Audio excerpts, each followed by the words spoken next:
তোর বোন বাইরে থেকে দেখতে যতটা সহজ সরল, ভেতরে ততটাই শয়তান। এইটা কি বললেন ভাই? আমার বোন আর সহজ সরল, এই দুই শব্দ একসাথে শুনলে তো মরা মানুষ হাসাহাসি শুরু করে দিবে।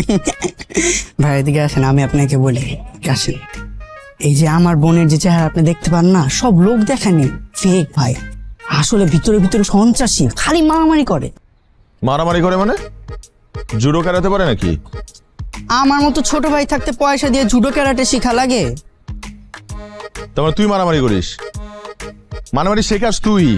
না না, আমি শিখাই না, আমাকে মাইরা মাইরা শিখে। ছোটবেলা থেকে তো আমি আপুর মাই খেয়ে বড় হয়েছি। আহারে, আমার আসলে তোর জন্য খুব আফসোস হইতেছে। আমার নিজের জন্য আফসোস হয় না ভাই, আমার তো অভ্যাস হয়ে গেছে। আমার আফসোস হয় আপুর হবু বরের জন্যে। এই যে আমার এত মারে, তাহলে হবু বরের কি অবস্থাটা হবে ভাইবা দেখিনি?